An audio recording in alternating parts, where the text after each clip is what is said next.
നമസ്തേ. ജന്മം കൊണ്ടോ കർമ്മം കൊണ്ടോ സമയം കൊണ്ടോ ആത്മീയതയുടെ അത്ഭുത പാതയിലേക്ക് പ്രവേശിക്കുന്ന സമയത്ത് ചില സിദ്ധികൾ കൈവരും. അതോടൊപ്പം തന്നെ ജീവിത രീതിയിൽ വലിയ മാറ്റങ്ങൾക്കും നമ്മൾ സാക്ഷിയാകും. അത്തരത്തിലുള്ള ചില കാര്യങ്ങളാണ് ഈ ഒരു വീഡിയോയിൽ ഡിസ്കസ് ചെയ്യുന്നത്. ആത്മീയതയിലേക്ക് ജന്മനാ വിളിയുള്ളവരുണ്ട്. അവരിൽ കുട്ടിക്കാലം തൊട്ടേ ഞാൻ വിശദീകരിക്കാൻ പോകുന്ന പല ട്രേഡ്സും പല ക്വാളിറ്റീസും കണ്ടെന്നു വരാം. ക്രമേണ വിളി ലഭിക്കുന്നവരും വളർന്നു വരുന്നവരും അതിലേക്ക് എത്തുന്നവരുമുണ്ട്. ഏത് തന്നെ ആയാലും ഇവരിലൊക്കെ കാണുന്ന പ്രത്യേകതകൾ ഏതൊക്കെയാണ് എന്നുള്ളതാണ് വൺ ബൈ വൺ ആയിട്ട് നമ്മൾ ഇവിടെ നോക്കാനായിട്ട് പോകുന്നത്. അതോടൊപ്പം തന്നെ ഒരു കാര്യവും കൂടി കൂട്ടിച്ചേർക്കുകയാണ്. ഈ ആത്മീയതയിലേക്കുള്ള വിളി എന്ന് പറയുന്നത് ചിലപ്പോൾ എല്ലാവർക്കും ഈ ഒരു ജന്മത്തിൽ ലഭിച്ചോണം എന്ന് തന്നെയില്ല. തീർച്ചയായിട്ടും വിളി ലഭിച്ചവർ അനുഗ്രഹീതരാണ്. ന്യൂ ഏജ് സ്പിരിച്വൽ എവല്യൂഷൻ അല്ലെങ്കിൽ ആത്മീയതയുടെ ബോധമണ്ഡല വികാസത്തിന്റെ ജ്ഞാനോദയത്തിന്റെ ആ ഒരു പരിണാമത്തിലേക്ക് ഒരു മനുഷ്യൻ എത്തുന്നുണ്ടെങ്കിൽ അത് വളരെ വലിയ ഒരു നേട്ടമാണ്. പരിണാമത്തിൽ മുന്നോട്ട് പോകുന്നു എന്നതിനും അർത്ഥമാണ്. എക്സ്പാൻഡഡ് കോൺഷ്യസ്നസ് അഥവാ ബോധമണ്ഡല വികാസമാണ് ഇതിന്റെ അടിസ്ഥാനം. ഈ ബോധമണ്ഡലത്തെ ധ്യാനത്തിലൂടെയും യോഗയിലൂടെയും മറ്റ് സ്പിരിച്വൽ പ്രാക്ടീസസിലൂടെയും വികസിപ്പിച്ച് അതിന്റെ ഒരു പാരമ്യത്തിലേക്ക് എത്തുന്ന സമയത്താണ് ജ്ഞാനോദയം നമുക്ക് പ്രാപ്തമാക്കാനാകുന്നത്. തീർച്ചയായിട്ടും ആത്മീയത എന്ന് പറയുമ്പോൾ എല്ലാവർക്കും വളരെ സമാധാനവും സന്തോഷവുമാണ് എന്നാണ് കരുതുക. സഫറിങ്സ്, സ്പിരിച്വൽ സ്ട്രഗിൾസ് തുടങ്ങി ഒരുപാട് നെഗറ്റീവായിട്ടുള്ള കാര്യങ്ങളും ഇതിനിടയിലൂടെ കടന്നു വരും. പല ആളുകളും ഈ ഒരു അവസരത്തിൽ വീണു പോവുകയാണ് പതിവ്. എന്നാൽ വളരെ കുറഞ്ഞ ഒരു ന്യൂനപക്ഷം ഇതിനെയൊക്കെ ഓവർകം ചെയ്തുകൊണ്ട് മുന്നോട്ട് പോവുകയും അവർ ചരിത്രത്തിന്റെ ഇരുണ്ട ആകാശത്ത് വർത്തമാനത്തിലേക്കും ഭാവിയിലേക്കും വെളിച്ചം വീശുന്ന നക്ഷത്രങ്ങളായി മിന്നിത്തിളങ്ങുകയും ചെയ്യും. അതുകൊണ്ടാണ് ജ്ഞാനോദയം പ്രാപിച്ച പല മഹാരഥന്മാരുടെയും അസെൻഡഡ് മാസ്റ്റേഴ്സിന്റെയും ഒക്കെ നാമം നമ്മൾ ഓർത്തിരിക്കുന്നതും അവരുടെ പാത പിന്തുടരാനായിട്ട് ജനലക്ഷങ്ങൾ മുന്നോട്ട് നീങ്ങിക്കൊണ്ടിരിക്കുന്നതും. ആത്മീയതയിലേക്കുള്ള വിളി ജന്മകർമ്മങ്ങളാൽ നിശ്ചയിക്കപ്പെട്ടിരിക്കുന്നു. നമുക്ക് എന്താണ് ഇതിലേക്ക് വരുന്ന സമയത്തുള്ള പ്രത്യേകതകൾ, ജീവിത രീതിയിൽ ഉണ്ടാകുന്ന മാറ്റങ്ങൾ, സിദ്ധികൾ എന്നിവ നോക്കാം. അർത്ഥവത്തായ അല്ലെങ്കിൽ മീനിങ് ഫുൾ ആയിട്ടുള്ള സ്വപ്നങ്ങൾ അഥവാ ഡ്രീംസ് ഇതിന്റെ ഒരു പ്രത്യേകതയാണ്. ചിലർക്ക് ഞാൻ പറഞ്ഞു കുട്ടിക്കാലം തൊട്ടേ ഇതിലേക്ക് ഒരു കോൾ ഉണ്ടായിരിക്കുമെന്ന്. കുട്ടിക്കാലം തൊട്ടേ അവർ ഈ സ്വപ്നങ്ങൾ കണ്ടു തുടങ്ങും. അതുപോലെ തന്നെ ഈ സ്വപ്നങ്ങൾ എത്ര വർഷം കഴിഞ്ഞാലും അവർക്ക് വളരെ വ്യക്തമായിട്ട് ഓർമ്മയും ഉണ്ടാകും. നമുക്ക് കാണാൻ പറ്റുന്ന സ്വപ്നങ്ങളുടെ 10% താഴെ മാത്രമാണ് നമുക്ക് ഓർത്തിരിക്കാൻ കഴിയുന്നത് എന്നാണ് മനഃശാസ്ത്രം പറയുന്നത്. എന്നിരുന്നാലും ഇത്തരക്കാരിൽ ഇതിന്റെ അർത്ഥം കുറേയും കൂടി വ്യക്തമായിട്ട് ഒരുപാട് ഭാഗങ്ങൾ ഓർത്തിരിക്കാനായിട്ട് സാധിക്കും. ഒരു സ്വപ്നത്തിന് ലേറ്റന്റ് കണ്ടന്റും മാനിഫെസ്റ്റ് കണ്ടന്റും ഉണ്ട് എന്നാണ് സിഗ്മണ്ട് ഫ്രോയിഡിനെ പോലുള്ള മനഃശാസ്ത്രജ്ഞർ ആർഗ്യൂ ചെയ്യുന്നത്. തീർച്ചയായിട്ടും ഈ ഒരു ലേറ്റന്റ് കണ്ടന്റ് എന്ന് പറയുന്നത് ഇത് സിംബലൈസ് ചെയ്യുന്ന, ഇതിൽ ഒളിഞ്ഞിരിക്കുന്ന അർത്ഥതലങ്ങളാണ്. അതുപോലെ തന്നെ മാനിഫെസ്റ്റ് കണ്ടന്റ് എന്ന് പറഞ്ഞു കഴിഞ്ഞാൽ അത് ഡയറക്ട്ലി മീൻ ചെയ്യുന്ന കാര്യങ്ങൾ. അപ്പോൾ നമുക്ക് ഓർത്തിരിക്കാൻ പറ്റുന്ന, എളുപ്പത്തിൽ നമുക്ക് റിക്കവർ ചെയ്തെടുക്കാൻ, റീകോൾ ചെയ്തെടുക്കാൻ പറ്റുന്ന ഇതിന്റെ ദൃശ്യങ്ങളൊക്കെ മാനിഫെസ്റ്റ് കണ്ടന്റിന്റെ ഭാഗമാണ് എന്ന് മനസ്സിലാക്കേണ്ടിയിരിക്കുന്നു. എന്നിരുന്നാലും ആത്മീയപാതയിലേക്ക് വരുന്ന ആളുകളെ സംബന്ധിച്ചിടത്തോളം ഈ മാനിഫെസ്റ്റ് കണ്ടന്റ് ഓർത്തെടുക്കുക എന്നത് വളരെ എളുപ്പവും അതുപോലെ തന്നെ ഈ ലേറ്റന്റ് കണ്ടന്റിന്റെ മീനിങ് ഇന്റർപ്രറ്റ് ചെയ്യുക എന്നുള്ളത് അവരെ സംബന്ധിച്ച് സാധ്യവുമാണ്. ആത്മീയ അറിവുകൾ വായനയിലൂടെയും അല്ലാതെയും സ്വായത്തമാക്കിക്കൊണ്ടിരിക്കുന്ന വ്യക്തികളെ സംബന്ധിച്ചിടത്തോളം അവർക്ക് ഈ ലേറ്റന്റ് കണ്ടന്റിന്റെ അർത്ഥം വ്യാഖ്യാനിച്ചെടുക്കുക എന്നത് സ്വയം സാധിക്കുന്ന ഒരു കാര്യമാണ്. എന്നിരുന്നാലും ചില അവസരങ്ങളിൽ ചിലപ്പോൾ ഒരു ആത്മീയ ഗുരുവിന്റെ സഹായം ആവശ്യമായി വരാനും സാധ്യതയുണ്ട്. എന്നിരുന്നാലും സ്വയം ഇതിനെ വ്യാഖ്യാനിക്കുക എന്നതാണ് ഏറ്റവും നല്ല രീതി. കാരണം സ്വന്തം ജീവിതവുമായിട്ട് കണക്ട് ചെയ്ത് സ്വന്തം ജീവിതം അവനവൻ അറിയുന്നതിനേക്കാൾ കൂടുതൽ മറ്റൊരാൾക്ക് ഗ്രഹിച്ചെടുക്കുക എന്നുള്ളത് ശ്രമകരമാണ്. അതുപോലെ തന്നെ നമ്മൾ ഓർക്കേണ്ട ഒരു കാര്യം, ഈ സ്വപ്നങ്ങൾ കാണുന്നു, അർത്ഥവത്തായ സ്വപ്നങ്ങൾ ചിലപ്പോൾ ഉണ്ടായിരിക്കാം, റിപ്പീറ്റഡ് ഡ്രീംസ് ഉണ്ടായിരിക്കാം. റിപ്പീറ്റഡ് ഡ്രീംസ് എന്ന് പറയുന്ന സമയത്ത് ഒരുപാട് തവണ ഒരേ സ്വപ്നം റിപ്പീറ്റ് ചെയ്യുകയാണെങ്കിൽ ഒരു മനഃശാസ്ത്രജ്ഞന്റെ സപ്പോർട്ട് ചിലപ്പോൾ ആവശ്യമായിട്ടുണ്ടായിരിക്കും. അതുപോലെ തന്നെ ബ്ലാക്ക് ആൻഡ് വൈറ്റിലുള്ള സ്വപ്നങ്ങൾ കാണുകയാണെങ്കിൽ അത് റിപ്പീറ്റ് ആയിട്ട് വരികയാണെങ്കിൽ, അല്ലെങ്കിൽ പലപ്പോഴും റിപ്പീറ്റ് ആയിട്ട് ഉറക്കത്തിൽ നിന്ന് ഞെട്ടി എഴുന്നേക്കുന്ന അവസ്ഥയൊക്കെ വരുവാണെങ്കിൽ അവിടെ ഒരു മനഃശാസ്ത്രജ്ഞന്റെ സഹായം ആവശ്യമായിട്ട് വന്നേക്കാം, സ്വയം അത് നിയന്ത്രിക്കാൻ കഴിയുന്നില്ലെങ്കിൽ. ഞാനിവിടെ പറയുന്നത് സാധാരണഗതിയിലുള്ള സ്വപ്നങ്ങളാണ്. സാധാരണഗതിയിൽ എന്ന് പറഞ്ഞു കഴിഞ്ഞാൽ സാധാരണ നോർമൽ സ്റ്റേറ്റിലുള്ള, എന്നാൽ അതിന് നല്ലൊരു മീനിങ്, നല്ലൊരു പാറ്റേൺ ഒക്കെ ഇന്റർപ്രറ്റ് ചെയ്യാൻ കഴിയുന്ന സ്വപ്നങ്ങളെ കുറിച്ചാണ് ഈ പറയുന്നത്. ഈ സ്വപ്ന വ്യാഖ്യാനങ്ങൾക്ക് വേണ്ടി ഒരുപാട് സമയം ചെലവഴിക്കുകയും ചെയ്യരുത്. ഇതിലൊന്നും സ്റ്റക്കായി പോകാനും പാടില്ല. സ്വപ്നത്തിന്റെ കാര്യത്തിൽ മാത്രമല്ല, ഇനി അങ്ങോട്ടുള്ള ലക്ഷണങ്ങളിലായാലും സ്റ്റക്ക് ആകാനോ ഫോഴ്സ്ഫുൾ ആകാനോ ഒബ്സസ്ഡ് ആയി പോകാനോ പാടില്ല എന്നുള്ളതാണ്. കാരണം ഇതൊരു യാത്രയാണ്. സൈൻ ബോർഡുകളിൽ നോക്കി യാത്രക്കാരും നിൽക്കാറില്ല. യാത്ര തുടർന്നുകൊണ്ടേയിരിക്കുക എന്നുള്ളതാണ് ഏറ്റവും പ്രധാനപ്പെട്ട കാര്യം. രണ്ടാമത്തെ പ്രത്യേകത എന്ന് പറയുന്നത് ആത്മീയ പാതയിലേക്ക് വന്നു കഴിഞ്ഞാൽ ഭയം വളരെയധികം കുറയും. ഓടി ഒളിക്കുന്ന സ്വഭാവം കുറയും. പക്ഷേ ഒരു കാര്യത്തിൽ നിന്നൊഴികെ, എന്താണെന്ന് വെച്ച് കഴിഞ്ഞാൽ നെഗറ്റീവായിട്ടുള്ള ആളുകൾ, അവരുടെ വളരെ നെഗറ്റീവായിട്ടുള്ള സംസാരം, നെഗറ്റീവായിട്ടുള്ള അവസ്ഥകൾ, കോൺഫ്ലിക്റ്റുകൾ, ഇതിലേക്കൊന്നും ഇടപെടാനായിട്ട് ആത്മീയപാതയിലേക്ക് എൻട്രി ചെയ്ത് കഴിഞ്ഞാൽ വളരെ ബുദ്ധിമുട്ടായിരിക്കും. ഇതിൽ നിന്നൊക്കെ മാറുക, ഓടി ഒളിക്കുക എന്നത് ആത്മീയതയിലേക്ക് വരുന്ന ആളുകളുടെ ഒരു സ്വഭാവമാണ്. ഒന്നെങ്കിൽ അവിടെ പരിഹാരം കണ്ടെത്തുക, അല്ലെങ്കിൽ അതിൽ നിന്ന് മാറി നിൽക്കുക എന്ന ഒരു വഴിയായിരിക്കും ഇവരവിടെ സ്വീകരിക്കുക. ഒരിക്കലും അതിലേക്ക് ഇടപെട്ടുകൊണ്ട് അവിടെ ഒരു കോൺഫ്ലിക്റ്റിനെ കൂടുതൽ വഷളാക്കുന്ന രീതിയിലോ അഗ്രഷൻ ഉണ്ടാക്കുന്ന രീതിയിലോ ആത്മീയ മേഖലയിലുള്ള അല്ലെങ്കിൽ ഈ ആത്മീയതയുടെ മണ്ഡലത്തിലേക്ക് പ്രവേശിച്ച ആളുകൾക്ക് സാധ്യമല്ല എന്നുള്ളതാണ്. അങ്ങനെ ആരെങ്കിലും ചെയ്യുന്നുണ്ടെങ്കിൽ അഗ്രഷന്റെ വഴി ഒരാൾ ആത്മീയവാദിയാണ് എന്ന് പറയുന്ന അവസ്ഥയിൽ തന്നെ ഉപയോഗിക്കുന്നുണ്ട് എങ്കിൽ അതൊരു വ്യാജനാണ് എന്ന് മനസ്സിലാക്കേണ്ടിയിരിക്കുന്നു. ഭക്ഷണ രീതിയിലുള്ള വലിയ മാറ്റമാണ് മൂന്നാമത്തെ പ്രത്യേകത. ഈ ഭക്ഷണ രീതിയിലുള്ള മാറ്റം ചിലപ്പോൾ സ്വാഭാവികമായിട്ട് സംഭവിക്കുന്നതായിരിക്കാം. ആവശ്യത്തിന് വെള്ളം കുടിക്കാതിരുന്ന ഒരാൾ എത്രമാത്രം വെള്ളമാണോ അയാളുടെ ആരോഗ്യത്തിന്, അയാളുടെ ശരീരത്തിന് ആവശ്യമായിട്ടുള്ളത്, അത് ഓട്ടോമാറ്റിക്കലി അഡോപ്റ്റ് ചെയ്യുകയാണ്. ഞാൻ പറയുന്നത് ഭക്ഷണത്തിലെ നെഗറ്റീവായിട്ടുള്ള മാറ്റങ്ങളല്ല. ഇനി നെഗറ്റീവായിട്ടുള്ള മാറ്റങ്ങൾ ഉണ്ടായാലും അത് ടെമ്പററി ആയിട്ട് നിന്നതിന് ശേഷം ഹെൽത്തി ആയിട്ടുള്ള, അയാളുടെ ശരീരത്തിന് ആവശ്യമായിട്ടുള്ള ഏറ്റവും സ്യൂട്ടബിൾ ആയിട്ടുള്ള ഒരു ഭക്ഷണ രീതിയിലേക്ക് ഇദ്ദേഹം മാറാനായിട്ടും സാധ്യതയുണ്ട്. ഈ പറഞ്ഞു വരുന്നത് എന്താണെന്ന് വെച്ച് കഴിഞ്ഞാൽ, മാംസഭുക്കാകുക സസ്യഭുക്കാകുക എന്നതിലപ്പുറത്തേക്ക് ഒരാളുടെ ദോഷങ്ങൾ അറിഞ്ഞുകൊണ്ടുള്ള ഭക്ഷണ രീതിയിലേക്ക് അയാൾ കടന്നു വരും. റൈസ് യുവർ വൈബ്രേഷൻ എന്ന് പറയുന്ന വീഡിയോയിൽ ഈ കാര്യങ്ങൾ വിശദീകരിച്ചത് കൊണ്ട് ഇവിടെ ഞാൻ കൂടുതൽ അത് എക്സ്പ്ലെയിൻ ചെയ്യുന്നില്ല. ചുരുക്കത്തിൽ, വളരെ അൺഹെൽത്തി ആയിട്ടുള്ള ഒരു ഭക്ഷണ രീതി ഫോളോ ചെയ്തിരുന്ന ഒരാൾ, ഒരുപാട് ജങ്ക് ഫുഡ്സും ഒരുപാട് മാംസവും കഴിച്ചുകൊണ്ടിരുന്നയാൾ പതിയെ അതിൽ നിന്ന് ജങ്ക് ഫുഡ് ആദ്യം ഒഴിവാക്കി, പിന്നെ മാംസം ഒഴിവാക്കി അയാൾ ചിലപ്പോൾ സസ്യഭുക്കാകുകയോ അല്ലെങ്കിൽ ഒരു മിഡിൽ പാത്തിൽ ഭക്ഷണ രീതിയിൽ മുന്നോട്ട് പോവുകയോ ചെയ്യാനുള്ള സാധ്യതയുണ്ട്. എന്താണോ അയാളുടെ ശരീരത്തിന് ആവശ്യം അത് അയാൾ തിരഞ്ഞെടുക്കുന്ന അവസ്ഥയിലേക്ക് പ്രകൃതി അല്ലെങ്കിൽ പ്രപഞ്ചം അയാളെ കൊണ്ടെത്തിക്കുകയാണ്. ചിലപ്പോൾ അയാളുടെ ശരീരം തന്നെ അയാളുടെ ശരീരത്തിന് ആവശ്യമില്ലാത്ത രീതിയിലുള്ള ഭക്ഷണങ്ങൾ ചെല്ലുമ്പോൾ ഓവർ റിയാക്ട് ചെയ്തേക്കാം. ഈ സമയത്ത് നമ്മൾ ശരീരത്തിനെ ലിസൺ ചെയ്യണം. ലിസൺ ടു യുവർ ബോഡി എന്ന് പറയുന്നതിന്റെ രഹസ്യം ഇതാണ്. അപ്പോൾ ശരീരത്തിനറിയാം എന്തൊക്കെയാണ് വേണ്ടത്, ഏതൊക്കെയാണ് കൂടുതലുള്ളത്, കുറവുള്ളത് എന്നുള്ളത്. അതനുസരിച്ച് ഭക്ഷണ രീതിയിൽ തനിയെ മാറ്റം വരും ആത്മീയതയുടെ ഈ മേഖലയിലേക്ക് പ്രവേശിക്കുന്ന സമയത്ത്. തീർച്ചയായിട്ടും നമ്മൾ കേൾക്കുന്ന സാധാരണ മതപരമായിട്ടുള്ള ചട്ടക്കൂടുകൾക്കുള്ളിലെ ആത്മീയതയെക്കുറിച്ചല്ല ഞാൻ പറയുന്നത്.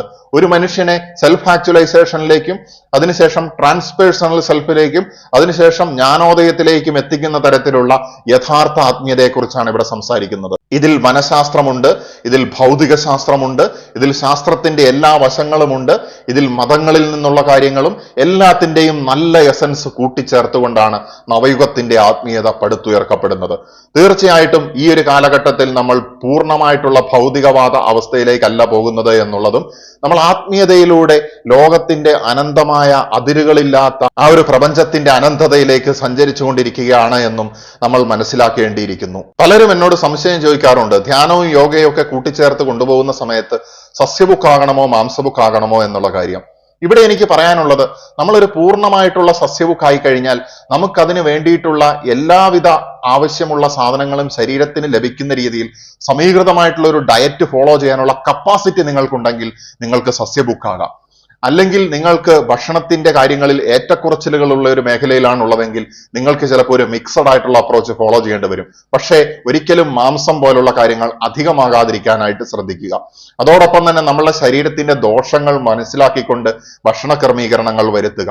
മാത്രവുമല്ല, ഏറ്റവും ആധുനികമായിട്ടുള്ള ചില റിസർച്ചുകളിൽ പൂർണ്ണമായിട്ടും നല്ല രീതിയിൽ ഒരു സസ്യാഹാര ഡയറ്റ് ഫോളോ ചെയ്യാൻ പറ്റുന്ന വ്യക്തികൾക്കാണ് പല കാര്യങ്ങളിലും ബൗദ്ധികവും ശാരീരികവുമായിട്ടുള്ള കാര്യങ്ങളിലും പീക്ക് പെർഫോമൻസ് നടത്താൻ സാധിക്കുന്നത് എന്ന് ചില പഠനങ്ങൾ വിരൽ ചൂണ്ടുന്നുണ്ട് എന്നുള്ള കാര്യവും കൂടി മനസ്സിലാക്കുക. പക്ഷേ ഞാനൊരു പ്രത്യേക ഡയറ്റ് രീതി ആർക്കും സജസ്റ്റ് ചെയ്യുകയോ റെക്കമെൻഡ് ചെയ്യുകയോ ചെയ്യുന്നില്ല.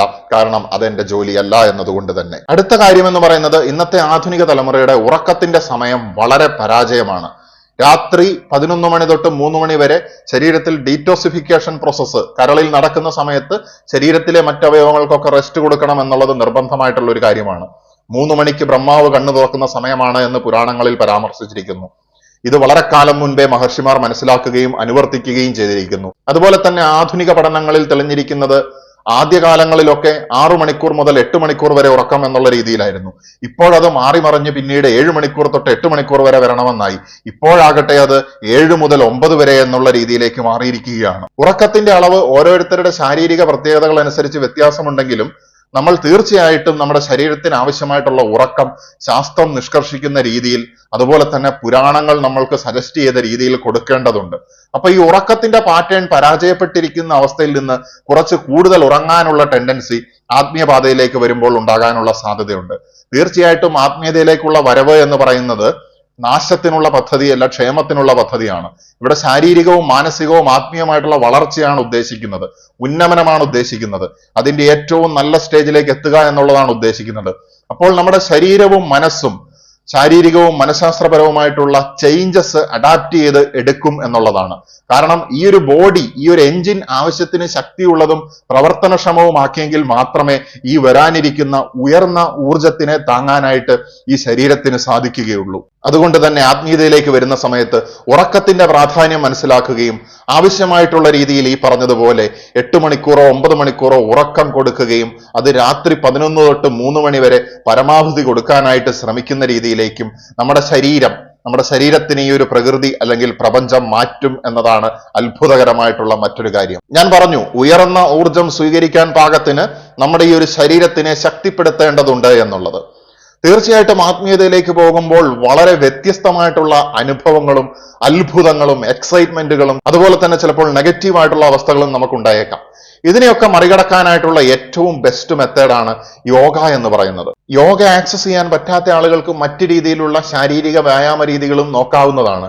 എന്നിരുന്നാലും യോഗയാണ് പണ്ട് മുതലേ ആത്മീയതയിൽ റെക്കമെൻഡ് ചെയ്തിരിക്കുന്ന ഒരു പാത്ത്. ഈ സെമിറ്റിക് റിലീജിയൻസ് ഒക്കെ ഉണ്ടാകുന്നതിനും വർഷങ്ങൾക്ക് മുൻപ് തന്നെ ഇവിടെയുള്ള ആചാര്യന്മാർ യോഗ ചെയ്തിരുന്നു എന്നുള്ള കാര്യം മനസ്സിലാക്കുക. ഇന്നും യോഗ ജീവിക്കുന്നു, ശാസ്ത്രീയമായിട്ടുള്ള സപ്പോർട്ടോടു കൂടി എന്നും മനസ്സിലാക്കുക. അതോടൊപ്പം തന്നെ യോഗ നമ്മുടെ ശരീരത്തിന്റെ കാര്യങ്ങളെ നല്ല രീതിയിൽ കൊണ്ടുപോകുമ്പോൾ, നമ്മുടെ പ്രാണിക് എനർജിയുടെ ഫ്ലോയിനെ ബാലൻസ് ചെയ്യുമ്പോൾ, കാരണം ഉയർന്ന എനർജിയാണ് നമ്മളിലേക്ക് വരാനായിട്ടിരിക്കുന്നത്, പ്രാണന്റെ കൂടിയ അളവാണ് നമ്മളിലേക്ക് വരാനായിട്ടിരിക്കുന്നത്. ആ സമയത്ത് നമ്മളുടെ ശരീരത്തിനെ ബാലൻസ് ചെയ്യാൻ യോഗ സഹായിക്കുന്ന സമയത്ത് നമ്മുടെ മനസ്സിനെ ബാലൻസ് ചെയ്യുവാനായിട്ട് ഈ മെഡിറ്റേഷൻ നമ്മളെ സഹായിക്കുന്നു. പല വിധത്തിലുള്ള മെഡിറ്റേഷൻസ് ഉണ്ട്. മൈൻഡ്ഫുൾനെസ് മെഡിറ്റേഷൻ ഉണ്ട്, ബ്രീത്തിങ് മെഡിറ്റേഷൻ ഉണ്ട്, ഫോക്കസ് മെഡിറ്റേഷൻ ഉണ്ട്, വാക്കിംഗ് മെഡിറ്റേഷൻ ഉണ്ട്. അങ്ങനെ പല രീതിയിലുള്ള മെഡിറ്റേഷൻസ് ഞാൻ ഈ ചാനലിൽ ഒരുപാട് വീഡിയോകളിലൂടെ വിശദീകരിച്ചിട്ടുണ്ട്. ഈ മെഡിറ്റേഷനുകൾ നമ്മുടെ ജീവിതത്തിന്റെ ഭാഗമാക്കി കഴിഞ്ഞാൽ നമുക്ക് ആത്മീയ വളർച്ച ത്വരിതപ്പെടുത്തുക എന്നുള്ളതിനപ്പുറത്തേക്ക് നമ്മുടെ വ്യക്തിപരമായിട്ടുള്ള ദൈനംദിന ജീവിതത്തിലെ ഒരുപാട് കാര്യങ്ങളെ ഒരു പൂ പറിക്കുന്ന ലാഘവത്തോടു കൂടി മുന്നോട്ട് കൊണ്ടുപോകാനും നമുക്ക് സാധിക്കും എന്നുള്ളതാണ്. സോ ഇത്തരം spiritual practices like yoga or meditation നമ്മളിലേക്ക് തനിയെ എത്തിച്ചേരുകയാണ്, നമ്മൾ അതിലേക്ക് ആകർഷിക്കപ്പെടുകയാണ്. അതുപോലെ തന്നെ മനസ്സിലാക്കുക, ഈ യോഗിക് പോസ്ചറുകളിലേക്ക് നിങ്ങൾ ഓട്ടോമാറ്റിക്കായിട്ട് നിങ്ങൾ ആത്മീയ വളർച്ചയുടെ ഘട്ടത്തിലേക്ക് എത്തുന്ന സമയത്ത് ധ്യാനത്തിലേക്ക് പ്രവേശിക്കുകയും ഈ ധ്യാനം ചിലപ്പോൾ നിങ്ങളെ യോഗയിലേക്ക് നയിക്കുകയും അല്ലെങ്കിൽ ചില യോഗിക് പോസ്ചറുകൾ നിങ്ങളിലേക്ക് വന്നു ചേരുകയും അത് നിങ്ങളെ ധ്യാനത്തിലേക്ക് കൊണ്ടുപോവുകയും ചെയ്തേക്കാം. ഈ സമയത്ത് ഇത് ശാസ്ത്രീയമായിട്ട് പഠിച്ച് ഒരു ഗുരുവിന്റെ സഹായത്തോടു കൂടി മുന്നോട്ട് കൊണ്ടുപോകാനായിട്ട് പറ്റുകയാണെങ്കിൽ വളരെ നല്ലതാണ്. എല്ലാവർക്കും ആത്മീയ വളർച്ച അല്ലെങ്കിൽ ജ്ഞാനോദയത്തിലേക്ക് എത്തണം, പക്ഷെ ആർക്കും ധ്യാനം ചെയ്യാനോ യോഗ ചെയ്യാനോ താല്പര്യമില്ല. അത് വളരെ വലിയൊരു അപകടമാണ്. തീർച്ചയായിട്ടും നമുക്കൊരു കാര്യത്തിലേക്ക് പോകണമെങ്കിൽ, ഒരു സ്ഥലത്തേക്ക് പോകണമെങ്കിൽ ഒരു യാത്രയിൽ നമ്മൾ കാലുകൊണ്ട് നടക്കണം. അതുപോലെയാണ് ഈ യോഗയും മെഡിറ്റേഷനും സ്പിരിച്വൽ പ്രാക്ടീസസും എന്നുള്ളത് മനസ്സിലാക്കുക. ഏത് തരത്തിലുള്ള വെൽനസ് ആണെങ്കിലും, ഹെൽത്ത് ആണെങ്കിലും, ഹാപ്പിനെസ് ആണെങ്കിലും, സമാധാനമാണെങ്കിലും അതൊന്നും നമ്മളിലേക്ക് സംഭവിച്ചു വന്നെത്തുന്നതല്ല. നമ്മുടെ ഭാഗത്തു നിന്നുള്ള ശ്രമം വേണം. നമ്മൾ വാതിൽ തുറന്നിട്ടാൽ മാത്രമേ അതിന് നമ്മളിലേക്ക് പ്രവേശിക്കാനായിട്ട് കഴിയുകയുള്ളൂ. ഇതുകൊണ്ട് തന്നെയാണ് വളരെ പണ്ട് കാലത്ത് വേദങ്ങളിൽ ഇത്തരത്തിൽ പറഞ്ഞു വെച്ചിരിക്കുന്നത്, അറിവ് എന്ന് പറയുന്നത് കാറ്റ് പോലെയാണ്, എല്ലാ ജനലുകളും വാതിലുകളും തുറന്നിടട്ടെ അത് ഉള്ളിലേക്ക് വരുവാനായിട്ട് എന്ന് പറയുന്നത് പോലെ. അടുത്ത രസകരമായിട്ടുള്ള ഒരു പ്രത്യേകത എന്ന് പറയുന്നത് ഇന്ദ്രിയക്ഷമത കൂടുന്നു എന്നുള്ളതാണ്. ഇന്ദ്രിയങ്ങൾ എന്ന് പറഞ്ഞാൽ നമുക്കറിയാം, നമുക്ക് പഞ്ചേന്ദ്രിയങ്ങളുണ്ട്. കണ്ണിന്റെ കാഴ്ചയും അതുപോലെ തന്നെ ചെവിയുടെ കേൾവിയും അതുപോലെ തന്നെ സ്കിൻ, അതുപോലെ തന്നെ നമുക്ക് രുചി അറിയാനുള്ള അവസ്ഥകളുണ്ട്, സ്മെൽ അറിയാനുള്ള അവസ്ഥകളും ഒക്കെ ഉണ്ട്. അപ്പൊ ഈ ക്ഷമതകൾ, ഈ ഒരു കാര്യങ്ങളൊക്കെ നമ്മളിൽ ഉണ്ട്, ഏറിയും കുറഞ്ഞും ഒക്കെ ഇരിക്കും ഓരോ വ്യക്തികളെ അനുസരിച്ച്. എന്നിരുന്നാലും എന്തുകൊണ്ടാണ് ആത്മീയതയുടെ പാതയിലേക്ക് വരുന്ന സമയത്ത് ഇതിനൊക്കെ ശക്തി കൂടുമെന്ന് പറയാൻ കാരണം, നമ്മൾ കൂടുതൽ മൈൻഡ്ഫുൾ ആകുകയാണ്, നമ്മൾ പ്രസന്റിൽ ജീവിക്കുകയാണ്. ഒരു ഭക്ഷണം കഴിക്കുമ്പോൾ തന്നെ നമ്മൾ ആകുലതപ്പെട്ടുകൊണ്ടാണ് കഴിക്കുന്നതെങ്കിൽ നമുക്കതിന്റെ രുചി കൃത്യമായിട്ട് ആസ്വദിക്കാനായിട്ട് സാധിക്കുകയില്ല. എന്നാൽ മൈൻഡ്ഫുൾ ഈറ്റിംഗ്, അതായത് നമ്മൾ അതിനെ അറിഞ്ഞ് ആസ്വദിച്ചുകൊണ്ട് വളരെ സമാധാനത്തോടുകൂടി ഈ പ്രസന്റിലായിരുന്നു കൊണ്ട് കഴിഞ്ഞു പോയതിനെ കുറിച്ചോ വരാനിരിക്കുന്നതിനെ കുറിച്ചോ ചിന്തിക്കാതെ ഒരു ഭക്ഷണം കഴിച്ചു നോക്കൂ, നമുക്കതിന്റെ കൂടുതൽ ഇന്റൻസ് ആയിട്ടുള്ള രുചി അനുഭവപ്പെടും. ഭക്ഷണം ഞാൻ ഒരു എക്സാമ്പിൾ മാത്രം പറഞ്ഞതാണ്. ഇതിനപ്പുറത്തേക്കുള്ള ഓരോ സെൻസുമായിട്ട് ബന്ധപ്പെട്ട കാര്യങ്ങൾ കൂടുതൽ ഇന്റൻസ് ആയിട്ട് നമുക്ക് അറിയാൻ സാധിക്കും. കാരണം ആത്മീയതയിലേക്ക് വരുന്ന സമയത്ത് നമ്മൾ പ്രസന്റിലേക്ക് എർത്ത് ചെയ്യപ്പെടുകയാണ്. അതുപോലെ തന്നെ പഞ്ചേന്ദ്രിയങ്ങൾക്കപ്പുറത്തേക്ക് ഒരു ആറാമത്തെ ഇന്ദ്രിയത്തിലേക്ക് വരുന്ന സമയത്ത് സിക്സ്ത് സെൻസ് ആക്റ്റീവ് ആകുന്ന ഒരു സ്റ്റേജും കൂടിയാണിത്. അപ്പൊ തേർഡ് ഐ പോലുള്ള കാര്യങ്ങളിൽ കൂടെ നമുക്ക് എക്സ്ട്രാ സെൻസറി അവയർനെസ് നമ്മൾക്ക് കിട്ടുകയാണ്. ഈ അവയർനെസ്സും കൂടി ആകുന്ന സമയത്ത് നമ്മുടെ സാധാരണ സെൻസുകളിൽ നിന്ന് കിട്ടിയതിന് അപ്പുറത്തേക്കുള്ള യാഥാർത്ഥ്യങ്ങളെ നമുക്ക് മനസ്സിലാക്കാനായിട്ടും സാധിക്കുകയാണ്. ഞാൻ മുൻപൊരു വീഡിയോയിൽ പറഞ്ഞിരുന്നു വിബ്ജിയോർ എന്ന് പറയുന്ന 7 കളറുകളെ കുറിച്ച്. എന്നാൽ ഇൻഫ്രാറെഡും അൾട്രാ വയലറ്റും നമുക്ക് കാണാനായിട്ട് സാധിക്കുന്നില്ല. ഇവ ഇല്ല എന്ന് നമുക്ക് പറയാൻ സാധിക്കുകയില്ല. ശാസ്ത്ര സാങ്കേതിക വിദ്യകളുടെ സഹായത്തോടു കൂടി ഇത്തരത്തിലുള്ള എക്സ്റേ അടക്കമുള്ള പല കാര്യങ്ങളെയും നമ്മൾ വിഷ്വലൈസ് ചെയ്ത് നമുക്ക് കാണാൻ പറ്റുന്ന രൂപത്തിലേക്ക് കൊണ്ടുവന്നു എന്നുള്ളതാണ്. അപ്പം നമ്മൾ നമ്മുടെ സെൻസസിനെ ആർട്ടിഫിഷ്യൽ ടെക്നോളജി ഉപയോഗിച്ച് വളർത്തുന്നു. അതുപോലെ തന്നെ നമ്മൾ മനസ്സിലാക്കേണ്ട ഒരു കാര്യമാണ്, നമ്മുടെ ഉള്ളിൽ ഈ സിക്സ്ത് സെൻസ് എന്ന് പറയുന്ന കാര്യമുണ്ട്. പക്ഷെ പല ആളുകളും ശാസ്ത്രീയമായിട്ടുള്ള തെളിവില്ല എന്ന് പറഞ്ഞുകൊണ്ട് ഇതിനെ അടിച്ചമർത്താൻ ശ്രമിക്കുന്ന സമയത്ത്, നമ്മൾ ധ്യാനത്തിലും യോഗയിലും ആയിരിക്കുന്ന സമയത്ത്, നമ്മൾ സമാധാനത്തിന്റെയും റിലാക്സേഷന്റെയും അങ്ങേയറ്റത്താവുന്ന സമയത്ത്, നമ്മളുടെ ബ്രെയിൻ ആൽഫ വേവ്സ് പ്രൊഡ്യൂസ് ചെയ്യുന്ന സമയത്ത് നമ്മളും അറിവിന്റെ അപ്പുറത്തേക്കുള്ള ഒരു എക്സ്ട്രാ സെൻസറി അവയർനെസ് സ്റ്റേജിലേക്ക് എൻ്റർ ചെയ്യുകയാണ് എന്നുള്ളത് മനസ്സിലാക്കേണ്ടിയിരിക്കുന്നു. ആത്മീയതയിലേക്ക് വരുമ്പോൾ ഓട്ടോമാറ്റിക്കലി ഓർ നാച്ചുറലി നിങ്ങൾ ഇതിൽ എത്തുകയും ചെയ്യും. നമുക്കെല്ലാവർക്കും പല രീതിയിലുള്ള ബന്ധങ്ങളുണ്ട്. ചിലർക്ക് ചിലപ്പോൾ ഒരുപാട് ബന്ധങ്ങൾ ഉണ്ടായിരിക്കും, ഒരുപാട് പൊതുജന ബന്ധം ഉണ്ടായിരിക്കും. ചിലർക്ക് 10ഓ 5ഓ സുഹൃത്തുക്കൾ മാത്രമാണ് ഉണ്ടാവുക. ചിലർക്ക് ചിലപ്പോൾ 2ഓ 3ഓ, ചിലർക്ക് ചിലപ്പോൾ ഒരു സുഹൃത്തായിരിക്കും ഉണ്ടാവുക. ഇതൊക്കെ വ്യക്തിത്വം, എക്സ്ട്രോവേർഷൻ, ഇൻട്രോവേർഷൻ തുടങ്ങിയ കാര്യങ്ങളെയൊക്കെ ആശ്രയിച്ചിരിക്കുന്ന കാര്യങ്ങളാണ്. എന്നിരുന്നാലും ആത്മീയതയിലേക്ക് വരുന്ന സമയത്ത് പേഴ്സണാലിറ്റിയിൽ ചേഞ്ചസ് കാണാനായിട്ട് സാധിക്കും. എക്സ്ട്രോവേർട്ട് ആയിട്ടുള്ള ആൾ ചിലപ്പോൾ പതിയെ ഒരു ഇൻട്രോവേർട്ടിന്റെ ക്വാളിറ്റീസിലേക്കോ ഒരു ആംബിവേർട്ട് സ്റ്റേജിലേക്കോ വരുന്നുണ്ടായിരിക്കാം. അതുപോലെ തന്നെ ഇൻട്രോവേർട്ട് ആയിട്ടുള്ള ആൾ കുറച്ചുകൂടി മീനിങ് ബന്ധങ്ങൾ സ്ഥാപിക്കാനുള്ള സാധ്യതയുമുണ്ട്. എന്ത് തന്നെയാണേലും പ്രൊഡക്ടിവിറ്റി ഇല്ലാത്തതും രണ്ടുപേരുടെയും ഗ്രോത്തിലേക്ക് പരിസമാപ്തി ചെയ്യാത്തതുമായിട്ടുള്ള അൺഹെൽത്തി ആയിട്ടുള്ള ബന്ധങ്ങൾ കട്ട് ചെയ്യുകയും വളർച്ചയിലേക്കും ഉയർച്ചയിലേക്കും വിജയത്തിലേക്കും ആത്യന്തിക വിജയത്തിലേക്കും ജീവിതത്തിന്റെ അർത്ഥം സാധൂകരിക്കുന്ന രീതിയിലുള്ള മീനിങ് ആയിട്ടുള്ള ബന്ധങ്ങളിലേക്കും അതുപോലെ തന്നെ ജീവിതത്തിന്റെ പർപ്പസ് കണ്ടെത്തി ഉന്നതിയിലേക്ക് പോകുന്നതിന് സപ്പോർട്ടീവ് ആയിട്ടുള്ള ബന്ധങ്ങളിലേക്കും ആത്മീയ വളർച്ചയുടെ മണ്ഡലത്തിലേക്ക് പ്രവേശിക്കുന്ന സമയത്ത് നാം പ്രവേശിക്കും എന്നുള്ളതാണ് മറ്റൊരു യാഥാർത്ഥ്യം. ആത്മീയ വളർച്ചയിലേക്ക് പ്രവേശിക്കുന്ന സമയത്ത് ഒരുപാട് സിങ്ക്രോണിസിറ്റീസ് ഉണ്ടായിരിക്കും. നമ്പേഴ്സിന്റെ റിപ്പീറ്റഡ് പാറ്റേൺസ് കാണാൻ സാധ്യതയുണ്ട്. സംഭവങ്ങളുടെ റിപ്പീറ്റഡ് പാറ്റേൺസ് കാണാൻ സാധ്യതയുണ്ട്. ചിലപ്പോൾ നമ്മുടെ ജീവിതം തന്നെ ഒരു ചുരുളി പോലെയാണോ എന്ന് ചിന്തിക്കാനുള്ള സാധ്യതയുണ്ട്. ഈ പാറ്റേൺസ് കണ്ടെത്തുന്ന സമയത്താണ് നമുക്ക് മാറ്റങ്ങൾ ഉണ്ടാക്കാനായിട്ട് സാധിക്കുന്നത്. ഈ പാറ്റേൺസ് കാണുന്ന സമയത്ത് നമുക്ക് പല കാര്യങ്ങളും പ്രെഡിക്റ്റ് ചെയ്യാനായിട്ട് സാധിക്കും. ഇനി അങ്ങോട്ട് എന്താണ് സംഭവിക്കാനായിട്ട് പോകുന്നത് കുറച്ചൊരു ടൈം പീരീഡിലേക്ക്, അതിനുശേഷം ഒരു ഷിഫ്റ്റ് വരാനായിട്ട് സാധ്യതയുണ്ടോ ജീവിതത്തിൽ. ഇതൊക്കെ നമുക്ക് വളരെ സബ്റ്റിലായിട്ട് ക്ലിയർ ആയിട്ട് ജീവിതത്തിലെ ചെറിയ ചെറിയ കാര്യങ്ങളെ പോലും നമുക്ക് ഇന്റൻസിറ്റിയോടുകൂടി അവയർനെസ് ഉണ്ടാക്കാനായിട്ട് സാധിക്കും എന്നുള്ളതാണ്. അതുകൊണ്ട് തന്നെ നമുക്ക് ജീവിതം ഒരുപാട് മാറ്റങ്ങളിലേക്കും ഒരു ഉയർന്ന തലത്തിലേക്കും എത്തുവാനുള്ള സാധ്യതയുമുണ്ട്. ഞാൻ പറഞ്ഞു വന്നത് ഇത്തരത്തിലുള്ള മീനിങ് പാറ്റേൺസ് ആകാം, നാം കാണുന്ന സ്വപ്നങ്ങളാകാം, നമ്മുടെ മനസ്സിൽ ഉണർന്നിരിക്കുമ്പോഴോ ഹിപ്നോസിസ് സ്റ്റേജിൽ ഇരിക്കുമ്പോഴോ ഉണ്ടാകുന്ന ദർശനങ്ങളാകാം. ഇത്തരത്തിലുള്ള കാര്യങ്ങൾ യാഥാർത്ഥ്യമായിട്ട് നടന്നു കാണാനുള്ള സാധ്യതയുണ്ട്. ഒരു സ്വപ്നം അതേപടി നടക്കുക എന്നുള്ളതല്ല ഞാൻ ഉദ്ദേശിക്കുന്നത്. ഈ സ്വപ്നത്തിന്റെ ഒരു അവസ്ഥകൾ ചിലപ്പോൾ അതുമായിട്ട് വളരെ കണക്ട് ചെയ്യാൻ പറ്റുന്ന സംഭവങ്ങൾ ചിലപ്പോൾ ഉണ്ടായേക്കാം. ഇതൊന്നും സ്വപ്നം കണ്ടതുകൊണ്ട് നടക്കുന്നതല്ല. നടക്കാനിരിക്കുന്നതിനെ കുറിച്ച് പ്രപഞ്ചം മുൻകൂട്ടി ഒരു അവയർനെസ് തരുന്നതാണ്. നിങ്ങൾ തീർച്ചയായിട്ടും ഇതിൽ സ്റ്റക്കായി പോവുകയോ ഭയപ്പെടുകയോ സ്റ്റിക്ക് ചെയ്യേണ്ടതോ ആയിട്ടുള്ള ആവശ്യമില്ല. ഇതെല്ലാം ലെറ്റ് ഗോ എന്നുള്ളതാണ്. ഇതൊക്കെ നമ്മുടെ ഉള്ളിലേക്ക് വരും. ആത്മീയ വളർച്ചയുടെ ഘട്ടങ്ങളിൽ ഉണ്ടാകുന്ന ചില ടെമ്പററി ആയിട്ടുള്ള കാര്യങ്ങൾ മാത്രമാണ്. ചിലരിൽ ചില നല്ല സിദ്ധികൾ പെർമനന്റ് ആയിട്ട് നിലനിൽക്കുകയും ചെയ്യും. ഇതൊക്കെ കർമ്മജന്മങ്ങൾ അനുസരിച്ച് മാറി മറിഞ്ഞിരിക്കും. നാം ഇവിടെ മനസ്സിലാക്കേണ്ട ഒരു കാര്യം എന്ന് പറയുന്നത്, നമ്മളിലേക്ക് വരുന്നത് ഉയർന്ന ഊർജമായതുകൊണ്ട് തന്നെ ഇതിനെ താങ്ങാൻ പാകത്തിന് നമ്മുടെ മനുഷ്യബുദ്ധി പ്രാപ്തമാണോ എന്നുള്ളത് സംശയകരമാണ്. അപ്പൊ നമ്മളുടെ ശരീരവും ബുദ്ധിയും അതിനനുസരിച്ച് വഴക്കമുള്ളതാക്കുക, പവർഫുൾ ആക്കുക എന്നുള്ളത് നമ്മുടെ ഭാഗത്തുനിന്ന് ചെയ്യേണ്ട പ്രധാനപ്പെട്ട ഒരു കാര്യമാണ്. ചുരുക്കി പറഞ്ഞാൽ ഒരുപാട് സൈക്കിക് എക്സ്പീരിയൻസസ് ആത്മീയതയുടെ പാതയിലേക്ക് വരുന്ന സമയത്ത് ഉണ്ടാകാനുള്ള സാധ്യതയുണ്ട്. ഒരു സൈക്കിക്കിനെ എങ്ങനെ തിരിച്ചറിയാം എന്നുള്ളതിനെ കുറിച്ചുള്ള ഒരു വീഡിയോ വരും സമയത്ത് ഞാൻ വിശദീകരിക്കാം. നമുക്ക് അടുത്ത പ്രത്യേകതകളിലേക്ക് പോകാം. ഞാൻ പറഞ്ഞു പാറ്റേൺസിന്റെയും ദർശനത്തിന്റെയും ഒക്കെ സഹായമുള്ളത് കൊണ്ട് തന്നെ നമ്മുടെ അന്തർജ്ഞാനം ഒന്നും കൂടെ കോൺഫിഡന്റ് ആകും. അന്തർജ്ഞാനം എന്ന് പറയുന്നത് നമ്മുടെ ഉള്ളിൽ നിന്ന് സംസാരിക്കുന്ന വോയിസ് ആണ്. The voice of your soul എന്നാണ് പറയുന്നത്. ആത്മാവിന്റെ സ്വരം എന്നാണ് പറയുന്നത്. ആത്മാവിന് നമ്മളുടെ ബുദ്ധിക്കപ്പുറത്തേക്കുള്ള കാര്യങ്ങൾ അറിയാം. അതുകൊണ്ട് ബുദ്ധി കൊണ്ട് ആലോചിക്കുമ്പോൾ നമുക്ക് ശരിയെന്ന് തോന്നുന്ന പല കാര്യങ്ങൾ ചിലപ്പോൾ ആത്മാവ് തടഞ്ഞേക്കാം. അതുപോലെ തന്നെ ലോജിക്ക് പരാജയപ്പെടുന്ന പല സമയങ്ങളിലും ആത്മാവ് നമ്മളെ കൊണ്ട് അത് ചെയ്യിപ്പിച്ചേക്കാം. തീർച്ചയായിട്ടും ആരുടെയും ജീവിതം ഇത്രയും കാലം എത്തിയത് കൃത്യമായിട്ട് പ്ലാൻ ചെയ്ത് ലോജിക്കിന്റെ അടിസ്ഥാനത്തിലാണ് എന്ന് പറഞ്ഞാൽ നമുക്ക് അംഗീകരിക്കാനാവില്ല.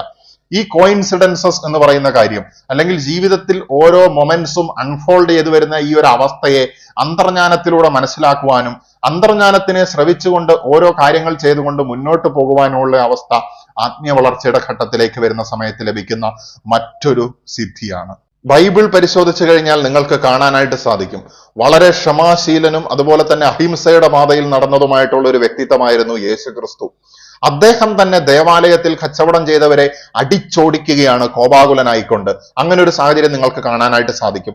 ഇവിടെ യഥാർത്ഥത്തിൽ റെപ്രസെന്റ് ചെയ്യുന്നത് അവർ കച്ചവടം ചെയ്തത് കൊണ്ടോ അല്ലെങ്കിൽ ക്രിസ്തുവിന് അവരോട് ശത്രുത ഉള്ളത് കൊണ്ടോ അല്ല, അവർ ദേവാലയത്തിൽ നിന്ന് പണം മേടിച്ചത് കൊണ്ടോ അല്ലാത്ത എന്തെങ്കിലും കാര്യങ്ങൾ ചെയ്തത് കൊണ്ടോ അല്ല. അസഹിഷ്ണുതയാണ്, കപടതയോടുള്ള അസഹിഷ്ണുത. വെള്ളയടിച്ച കുഴിമാടങ്ങളെ പോലെ അല്ലെങ്കിൽ കപടത നിറഞ്ഞ കാര്യങ്ങൾ പരിശുദ്ധമായിട്ടുള്ള സ്ഥലത്ത് വന്നിരുന്ന് ചെയ്തതുകൊണ്ട്, അതൊരു ദേവാലയം അല്ലെങ്കിൽ പോലും ഒരുപക്ഷെ അദ്ദേഹം അവിടെ അങ്ങനെ പ്രതികരിച്ചേക്കാം. ആത്മീയതയുടെ ഉയർന്ന ഊർജത്തിന്റെ അവസ്ഥയിലേക്ക് എത്തുന്ന സമയത്ത് കപടതയോട് അസഹിഷ്ണുത ഉണ്ടാകും എന്നുള്ളതാണ്. പക്ഷേ ക്രിസ്തു അങ്ങനെ ചെയ്തു എന്ന് കരുതി നാം ആക്രമണത്തിന്റെ പാതയിലേക്ക് പോകണമെന്നല്ല. ക്രിസ്തു അവരെ അവിടെ നാട്ടിപ്പായിക്കുകയാണ് ചെയ്തത്. ഇവിടെ ഉദ്ദേശിക്കുന്നത്, ഇവിടെ റെപ്രസെന്റ് ചെയ്യുന്ന കാര്യം എന്താണെന്ന് വെച്ച് കഴിഞ്ഞിട്ടുണ്ടെങ്കിൽ കപടതയിൽ നിന്ന് അകന്നു നിൽക്കുക, കപടതയെ അകറ്റി മാറ്റുക എന്നുള്ളതാണ്. തീർച്ചയായിട്ടും ഈ കപടമുഖങ്ങൾ നമ്മുടെ ചുറ്റിനും വളരെ അധികമാണ്. കപടഭക്തർ നമ്മുടെ ചുറ്റിനും വളരെയധികം കൂടുതലാണ്. കപടത നിറഞ്ഞ സ്വഭാവമുള്ള ആളുകൾ നമ്മുടെ ചുറ്റിനും കൂടുതലാണ്. ചതിക്കുന്ന ആൾക്കാർ വളരെ അധികമുണ്ട്. ഫേക്കുകൾ വളരെ അധികമുണ്ട്. വിശ്വാസവഞ്ചന കാണിക്കുന്ന ആളുകൾ വളരെ അധികമുണ്ട്. ഇവരൊക്കെ അവരുടെ നിലവാരത്തിലേക്ക് നിങ്ങളെ താഴ്ത്തുവാനായിട്ട് അറിഞ്ഞും അറിയാതെയും പല പ്രവർത്തികളും ചെയ്തുകൊണ്ടേയിരിക്കും. അതിലേക്ക് താഴാതെ ഇരിക്കുക എന്നുള്ളതാണ് ക്രൈസ്റ്റ് എന്ന് പറയുന്ന അസെൻഡഡ് മാസ്റ്റർ നമ്മളെ പഠിപ്പിച്ചിട്ടുള്ള ഒരു കാര്യം. ബൈബിളിൽ മാത്രമല്ല മറ്റു പുരാണങ്ങളൊക്കെ എടുത്തു നോക്കിയിട്ടുണ്ടെങ്കിലും അക്രമത്തിനും അനീതിക്കും എതിരെ നിലകൊള്ളുന്ന ഒരവസ്ഥ നമുക്ക് കാണാനായിട്ട് സാധിക്കും. പക്ഷെ ഇവിടെ നമ്മൾ ശ്രദ്ധിക്കേണ്ട ഒരു കാര്യം, ഒരു അഗ്രഷന്റെ പാത സ്വീകരിക്കുക എന്നുള്ളതല്ല എന്നുള്ളത് ഞാൻ അടിവരയിട്ട് പറയുകയാണ്. മറിച്ച് കപടതയോടുള്ള ഈ അസഹിഷ്ണുത, നമ്മിലുണ്ടാകുന്ന ഈ ഒരു അസഹിഷ്ണുതയെ നമ്മൾ ഓവർകം ചെയ്ത് പോകേണ്ടിയിരിക്കുന്നു. നമ്മൾ ടോളറന്റ് ആകേണ്ടിയിരിക്കുന്നു. ഇവിടെ നമ്മളെ തന്നെ നിയന്ത്രിക്കേണ്ടിയിരിക്കുന്നു. മാറ്റത്തിലൂടെ, പരിവർത്തനത്തിലൂടെ നമ്മൾ ഇതിൽ നിന്ന് രക്ഷപ്പെട്ട് മുന്നോട്ട് പോകേണ്ടിയിരിക്കുന്നു. ഇതും എവല്യൂഷന്റെ ഒരു ഘട്ടമാണ്. ആത്മീയതയിലേക്ക് പോകുന്ന സമയത്ത് തീർച്ചയായിട്ടും ഏകാന്തതയെ ഇഷ്ടപ്പെടാനുള്ള സാധ്യത വളരെയധികമാണ്. ഒറ്റയ്ക്കിരിക്കുന്നതും, ഒറ്റയ്ക്കൊരു വനത്തിൽ അല്ലെങ്കിൽ ഒരു ഉദ്യാനത്തിൽ ഇരിക്കുന്നതും, ശാന്തമായിട്ടുള്ള ഒരു സ്ഥലത്ത് പ്രകൃതിയുമായിട്ട് കണക്ട് ചെയ്തുകൊണ്ട്, പക്ഷികളുടെ ശബ്ദം കേട്ടുകൊണ്ട്, പ്രകൃതിയിലെ പുഴയൊഴുകുന്നതും അരുവി ഒഴുകുന്നതുമായിട്ടുള്ള ആ ഒരു കളകളനാദം കേട്ടുകൊണ്ടൊക്കെ വളരെ ശാന്തതയിൽ ഇരിക്കാനായിട്ട് വ്യക്തികൾ ഇഷ്ടപ്പെടും. ഇത് ഒരുപക്ഷെ അവർ സ്വന്തമായിരിക്കാം, അല്ലെങ്കിൽ അവരോട് വളരെയധികം സ്നേഹമുള്ള വ്യക്തികളോടൊപ്പമായിരിക്കാം. ഒരു ധ്യാനാത്മകമായിട്ടുള്ള അവസ്ഥ, ഏകാന്തത എന്ന് പറയുന്നത്, ഒറ്റപ്പെടൽ എന്ന് പറയുന്നത് ഒരു ബോറടി ആയി മാറുകയില്ല. ഒറ്റപ്പെടൽ എന്ന് പറയുന്നത് വളരെ സന്തോഷകരമായിട്ടുള്ള ഒരു അവസ്ഥയിലേക്ക് കൊണ്ടുവരാനായിട്ട് ആത്മീയതയുടെ പാതയിലേക്ക് പ്രവേശിക്കുന്ന സമയത്ത് നിങ്ങൾക്ക് സാധിക്കും എന്നുള്ളതാണ്. പക്ഷെ നിങ്ങൾ ചിന്തിച്ചു നോക്കുക, നിങ്ങൾ ചുറ്റിനുള്ളവരോട് സംസാരിച്ചു നോക്കുക, എത്ര പേരാണ് ഈ ഒരു സോളിറ്റ്യൂഡ് ഇഷ്ടപ്പെടുന്നത് എന്നുള്ളത്. ആ സമയത്ത് നിങ്ങൾ മനസ്സിലാകും എത്ര പേർക്കാണ് ഇതിന്റെ കോൾ ലഭിക്കാനുള്ള സാധ്യതയുള്ളത് എന്നുള്ളതും. ആത്മീയതയിലേക്ക് പ്രവേശിക്കുന്ന സമയത്ത് ഇത്തരം അനുഭവങ്ങളും സിദ്ധികളും ഒക്കെ ഉണ്ടാകുന്ന സമയത്ത്, ജീവിത രീതിയിൽ ഇത്തരത്തിലുള്ള മാറ്റങ്ങളൊക്കെ ഉണ്ടാകുന്ന സമയത്ത് ചിലപ്പോൾ എല്ലാം നശിച്ചു, കണക്ഷൻ വിട്ടുപോയി, തകർന്നു എന്ന് തോന്നിപ്പിക്കുന്ന അവസ്ഥകളും ഉണ്ടായേക്കാം. തീർച്ചയായിട്ടും ആത്മീയ മേഖലയുമായിട്ട് കണക്ഷൻ ഇല്ല, ക്രിയേറ്ററുമായിട്ട് കണക്ഷൻ ഇല്ല. എൻ്റെ ചുറ്റിനുമുണ്ടായിരുന്ന സ്പിരിച്വൽ ബീയിങ്സ് അല്ലെങ്കിൽ ഏഞ്ചൽസ് എൻ്റെ ഒപ്പം ഇല്ല. എൻ്റെ ഉള്ളിലുണ്ടായിരുന്ന സ്പിരിറ്റ്സ് ഗൈഡ്സ് അല്ലെങ്കിൽ സപ്പോർട്ടേഴ്സ് ഇല്ല. എൻ്റെ ഇൻഡ്യൂഷന്റെ ശക്തി കുറഞ്ഞിരിക്കുന്നു. ഇൻഡ്യൂഷൻ എന്നോട് എന്തൊക്കെയോ പറഞ്ഞുകൊണ്ടിരിക്കുന്നു. പക്ഷെ ആ സമയത്ത് മനസ്സിലാക്കുക, നിങ്ങളുടെ ഉള്ളിൽ നിന്ന് സംസാരിക്കുന്ന ആ ഒരു സ്വരത്തിനെ മാത്രം കൂട്ടുപിടിച്ച് മുന്നോട്ട് പോവുക. കണക്ഷൻ ലോസ്റ്റ് ആണ് എന്ന് തോന്നിപ്പിക്കുന്നത് എന്തിനാണെന്ന് വെച്ച് കഴിഞ്ഞാൽ നമ്മൾ കൂടുതൽ ഉള്ളിലേക്ക് തിരിയാൻ വേണ്ടിയാണ്. ഇൻഡ്യൂഷൻ ഈ ഒരു കണക്ഷൻ ലോസ് ടൈം കഴിയുന്ന സമയത്ത് ഡബിൾ പവറിൽ നമ്മളിലേക്ക് തിരിച്ചു വരും എന്നുള്ളതാണ്. നമ്മളുടെ അറിവ് വളരെയധികം വർദ്ധിക്കും. ഇത് എൻലൈറ്റൻമെന്റിന്റെ ഒരു ഘട്ടം മാത്രമാണ് എന്നുള്ളതും കൂടി മനസ്സിലാക്കുക. ഈ കണക്ഷൻ നഷ്ടപ്പെടുന്ന സമയത്താണ് നമ്മൾ ലൈഫിന്റെ മീനിങ് അല്ലെങ്കിൽ പർപ്പസിന് വേണ്ടി നമ്മുടെ മനസ്സിൽ ഒരു കരച്ചിലുണ്ടാകുന്നത്. എന്തിനു വേണ്ടിയാണ് ഞാൻ ഇവിടെ വന്നത്, എന്തൊക്കെയാണ് ഞാൻ ചെയ്യേണ്ട കാര്യങ്ങൾ, ഇനി എവിടേക്കാണ് ഞാൻ എത്തിപ്പെടേണ്ടത് എന്നൊക്കെയുള്ള ചിന്തകൾ ഉണ്ടാകുന്നത്. തീർച്ചയായിട്ടും ഈ ഒരു കണക്ഷൻ ലൂസ് ടൈമിന് ശേഷം, ഈ ഒരു ടൈം പീരീഡിന് ശേഷം നിങ്ങൾക്ക് കുറെയൊക്കെ ഇൻസൈറ്റ്സ് ചിലപ്പോൾ ലഭിച്ചേക്കാം. ഈ ഇൻസൈറ്റിന്റെ അടിസ്ഥാനത്തിൽ വീണ്ടും മുന്നോട്ട് പോവുക. ഒരിക്കലും മനസ്സിലാക്കുക, പ്രപഞ്ചം നമുക്ക് ക്ലിയർ ആയിട്ടുള്ള ചിത്രങ്ങൾ തരില്ല. കാരണം പ്രപഞ്ചം എല്ലാ കാര്യങ്ങളും ഒരു പൂ വിരിയുന്നത് പോലെ അൺഫോൾഡ് ചെയ്ത് കൊണ്ടുപോവുകയാണ് ചെയ്യുന്നത്. അപ്പോൾ ഓരോ മൊമെന്റ്സിനെയും നമ്മൾ അതിലായിക്കൊണ്ട് ഏറ്റെടുത്ത് മുന്നോട്ട് പോവുക, എക്സ്പ്ലോർ ചെയ്ത് മുന്നോട്ട് പോവുക എന്നുള്ളതാണ്. ആത്മീയ ലോകത്തു നിന്നും ഈ ഒരു കണക്ഷൻ നഷ്ടപ്പെടുന്ന അവസ്ഥ എന്ന് പറയുന്നത് വളരെ വേദനാജനകമാണ്. ഈ സമയത്താണ് സ്പിരിച്വൽ സ്ട്രഗിൾസ് ഒരുപാട് ഉണ്ടാകുന്നത്. ആളുകൾ പ്രലോഭനത്തിലേക്ക് പോകുന്നതും ശാരീരികമായിട്ടുള്ള ബുദ്ധിമുട്ടുകൾ ഉണ്ടാകുന്നതും. ഈ ശാരീരികമായിട്ടുള്ള ബുദ്ധിമുട്ടുകൾ നമ്മുടെ ശരീരം കുണ്ടലിനി ശക്തിയെ സ്വീകരിക്കാനായിട്ട് ഇനഫ് പവർഫുൾ അല്ലാത്തത് കൊണ്ടാണ്. അപ്പൊ ഈ സമയത്ത് നിങ്ങൾക്ക് യോഗ പോലുള്ള കാര്യങ്ങൾ, ഫിസിക്കൽ എക്സസൈസ്, അതുപോലെ തന്നെ നിങ്ങൾക്ക് ഇഷ്ടപ്പെട്ട ചെയ്യാൻ ആഗ്രഹിക്കുന്ന ചില മറ്റു രീതിയിലുള്ള സൈക്ലിംഗ് അല്ലെങ്കിൽ മ്യൂസിക് കേൾക്കുക, ഇങ്ങനെയൊക്കെയുള്ള കാര്യങ്ങൾ ഉണ്ടായിരിക്കും. അതിലേക്ക് മുഴുകുക. ചില ആളുകളെ സംബന്ധിച്ച് ഗാർഡനിങ് ആയിരിക്കും, കുക്കിംഗ് ആയിരിക്കും, കൃഷി ആയിരിക്കും. എന്ത് തന്നെയാണോ പ്രകൃതിയുമായിട്ട് ഒരു സാധാരണ ഫിസിക്കൽ മനുഷ്യന്റെ അവസ്ഥയിൽ അങ്ങോട്ട് ഇടപെടുക. ആ സമയത്ത് നിങ്ങൾ പിന്നീട് ഈ കണക്ഷനിലേക്ക് തിരിച്ചു വരും. ഈ കണക്ഷനിലേക്ക് തിരിച്ചു വരുന്നത് കുറഞ്ഞ കാലം കൊണ്ടല്ല.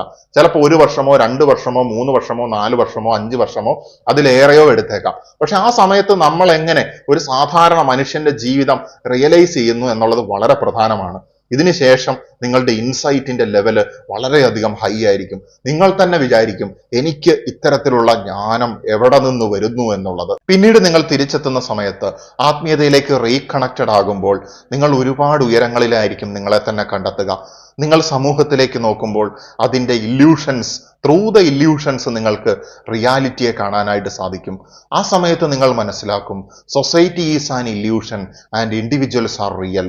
ഇൻഡിവിജ്വൽസ് ഒത്തുചേരുന്ന സമയത്ത് മാത്രമാണ് സൊസൈറ്റി എന്ന് പറയുന്ന കാര്യം ഉണ്ടാകുന്നത് എന്നുള്ളത്. ഈ സൊസൈറ്റിയിൽ മാറ്റങ്ങൾ വരുത്തുക എന്നുള്ളത് പോസിറ്റീവായിട്ടുള്ള രീതിയിൽ ഓരോ വ്യക്തികളിലും മാറ്റങ്ങൾ വരുത്തുക എന്നുള്ളത് തന്നെയാണ്. വ്യക്തികൾ ശാരീരികവും മാനസികവും ആത്മീയവുമായിട്ട് വികസിക്കുന്ന സമയത്ത്, ബാലൻസ്ഡ് ആയിട്ട് പോകുന്ന സമയത്ത് അവിടെ അക്രമങ്ങളും അനീതികളും കുറയുകയും ഭൂമി ഒരു സ്വർഗമായി മാറുകയും ചെയ്യും. അതുതന്നെയാണ് നമ്മൾ വിളിക്കുന്ന നവയുഗം. നമുക്ക് നവയുഗം പടുത്തുയർത്താനായിട്ടുള്ള യാത്ര തുടരാം. ഞാനിവിടെ നിർത്തുകയാണ്. ഒരുപാട് പറയാനുണ്ടെങ്കിലും നമസ്തേ.